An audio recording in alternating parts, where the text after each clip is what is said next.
Welcome to the most feared finger tapping challenge. In this lesson, I'm going to break down the lick I just played, and to be honest, it's a pretty scary one. Get my scale Bible for free in the description below. Learn how to use scales, chords, and keys and write your own music at my Patreon page. Now, the first thing we need to do is get our bearings straight here.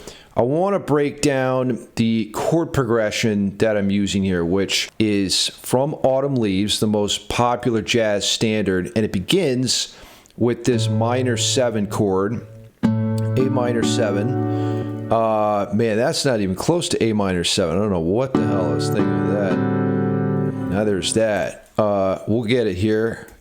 Come on, Shred, wake up. It's too early in the morning. Okay, so we begin with this A minor 7 voicing, C over A. That's totally not correct, Guitar Pro. So, voicing sounds like that. The most stock voicing for an A minor 7. That's the 2 chord in the key of G. Hell, we'll even put in a key signature here. Why not? There we go. 1 sharp for the key of G. Now, next, we're going to go to the 5 chord, and we're going to play this stock D7 voicing. There it is. We're going to move to the 1 chord next, which, let's see. Whoops, let's see. There we go. Let's get a G major 7 here. Then it moves. It's such a beautiful progression, by the way. Absolutely love this. Let's get a few more bars in here. Put them up here. There we go. Next, we're going to move to the 4 chord in the key, which is C major 7. Love that sound. Okay, let's see. What next? We have the devil's favorite F sharp minor 7 flat 5 right here. Here we go. And finally, actually we got 2 more chords. We've got the 5 chord, if you're thinking in the key of E minor. Let's see what I do wrong there. There we go. We need the 7th A. So that's a B7. And then the last chord is going to be finally getting to home base, which is E minor 7. Okay. Now, this progression is really a staple of jazz. So if you can learn this progression, you basically know jazz. So that's what we're doing here. So let's play each one of those. You got the A minor 7 to D7 to G major 7, C major 7, F sharp minor 7 flat 5. I love that haunting quality. That sets us up perfectly for the 5 chord before going back to home base, the 1. Maybe we could make it a little bit more fancy. E minor 6.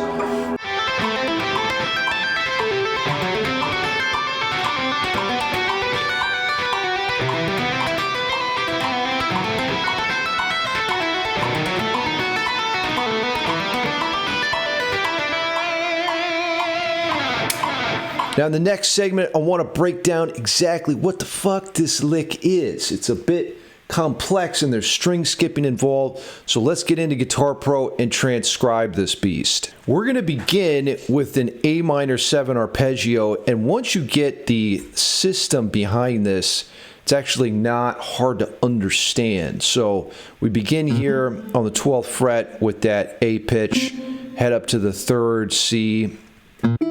We're going to tap up on the 19th fret, and then we skip a string, and we're going to hit the 7th of the chord G up to the root A, and then we're going to tap on this C note. Then we're going to skip another string, head all the way up to the high E string, hit the 5th E. Then we've got the 7th G, and we're going to tap on the root A. Now we're basically just going to head back down. So let's come down here. Let's see, we're going to go 17. That's our tapped note down to the roots. And then we actually ascend back up the arpeggio for a brief moment. And that creates a full bar. So there we have a measure of 4/4.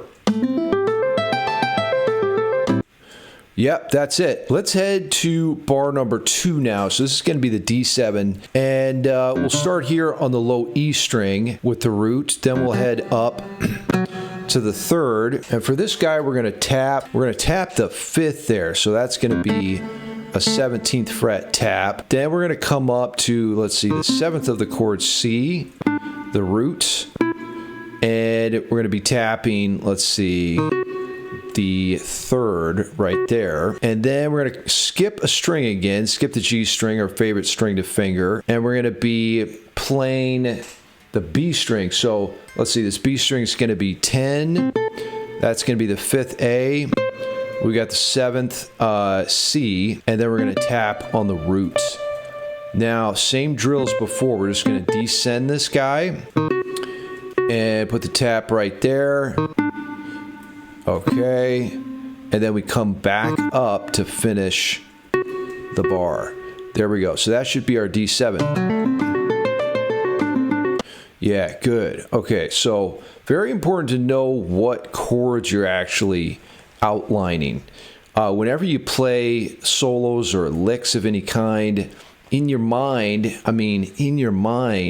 think about what chords you're outlining. Now, as we're going through this exercise, what you could do to practice is basically take each shape, right, and repeat it over and over again. So for this first pattern,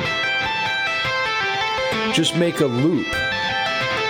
See what I mean? So you just play that over and over again.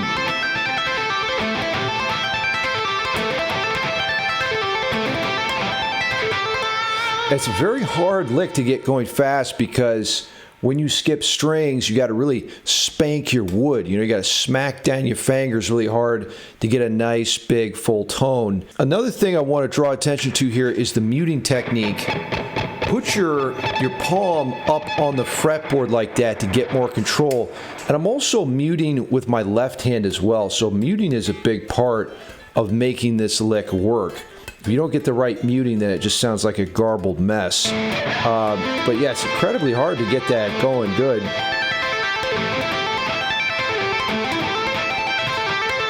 And it's really going to turn your left hand into a beast. Now let's keep marching through this thing. Next, in our Autumn Leaves chord progression, we're targeting this G major 7 chord. So G major 7 has the notes G, B, D, and F sharp. And we're going to begin here on, I want to begin on the 10th fret of the A string. And let's see, let's hit the 3rd B, and then we're going to tap on the 5th. Then we're going to go up to the major 7th of the chord, F sharp on the G string. Oh yeah, there it is. The root G up to, the 3rd. Tap that X. Then we come up to the top string here. We got the 5th D up to the 7th F sharp and a tap on the 15th. That's a really nice sound right there. Okay, coming back down. And then let's see, we got our tap on the 16, 12, 11, and then coming back up the chord. Okay, there's our G major 7. Man, what a beautiful sounding chord. I love that one. So let's get our G major 7 in here. Almost, Shred. You almost got it. Okay, good. Now with this G major 7, you could try the same thing. Loop the chord, right? And I love that. The dissonance right there between the 2nd and the 7th. Whoops. So loop it.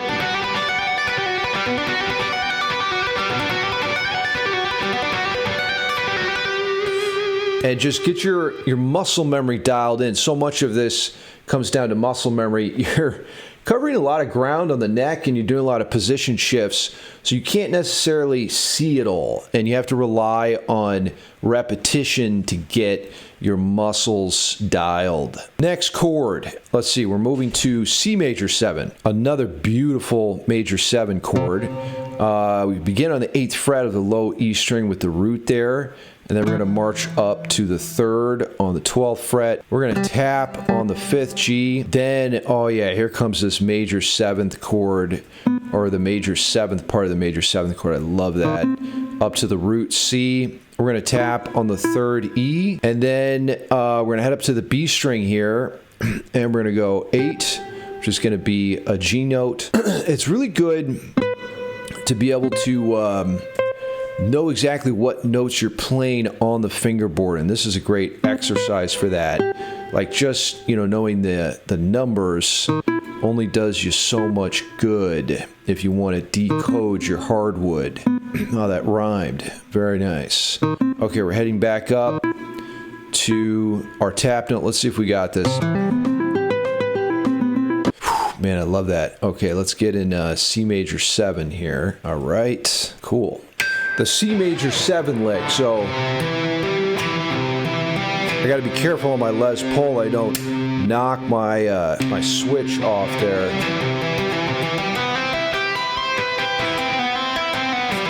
What a cool sound, huh? This is like the Stranger Things lick, isn't it? So just loop that again and try to get it dialed in. You know, you can pull out your metronome too and just keep, you know, starting it slow, moving it up, and getting that dialed in. Having good rhythm with this tapping lick is a lot harder because you don't have that pick attack to depend on. Next chord, we're moving to the Devil's chord, and this is the half diminished 7th chord. This is the part of the song where there's some tension going on, and this is a fantastic way to build tension in your music is by using dissonance. So let's see, I'm going to tap up here on that 3rd. Got it. And then we have the flat 5th degree here, the Devil's tritone, which is going to be on the 8th fret here, up to 12, tap the root, and then coming back down the chord here. Okay. There we go. Let's see if we got this.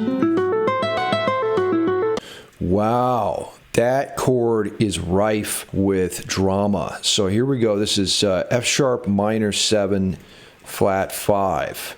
Good. Let's practice. So the F sharp minor 7, flat 5, a little bit different shape here.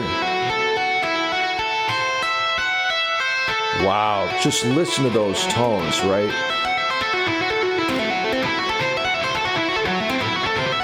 Beautiful.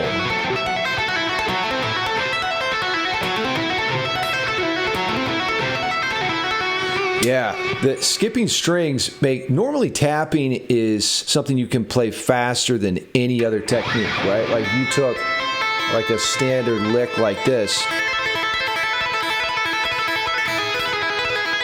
You know, it's really easy to burn through those kind of licks. But when you change strings and you got to hammer on from nowhere, it just cuts your speed in like a third. Okay, we're marching right along. We're going to approach the dominant chord here, which is going to be B. And this is where our tension reaches a climax. So this chord has a strong desire to move back to the 1. And if you're writing music and you want to create a strong sense of tension, then try using this 5 chord. So, good. Let's see. Then we're going to skip strings. We're going to hit, that's not it. Let's see. Let's hit the 5th there. Then climb up to the 7th. Then we'll tap on the root. That's going to be the move here. And let's see, I forgot to put in a tap on that 13, right? Because we want that. Good. Okay, then we're going to come back, tap the 13 again. 9, 7, 9, tap on 13. Okay, good. Very good. Let's get in our chord symbol here. This is B7. Powerful, almighty, dominant chord. Okay, so for the B7, we got a major shape here.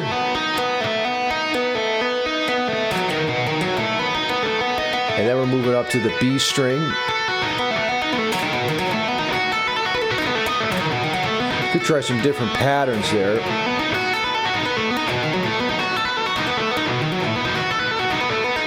That reminds me of like the Zelda video game. Okay, the last chord in this sequence is E minor 7. So we finally get to home base here and experience a point of resting and resolution. So we've got our 7th there, D up to the root, and then we're gonna tap, that's not right, let's tap the 7th there.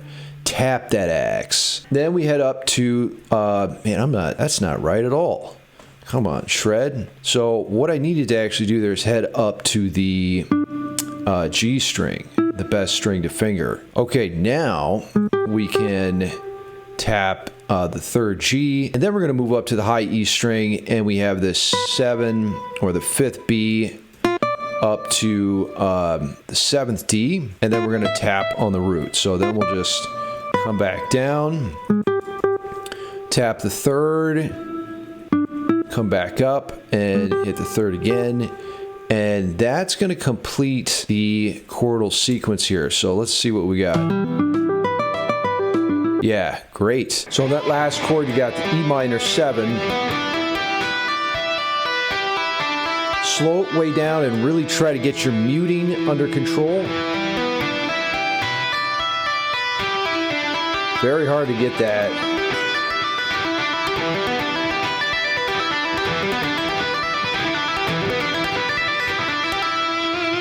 This is an absolute monster tapping exercise, and anytime you play a lick in general, try to be aware of the harmony that you're outlining. It should be, you know, when you play a solo, if you take away the backing, you should still be able to hear the song go by because you're outlining the changes. Get the full tabs for this lesson at my Patreon page below. Until next time, shred till you're dead.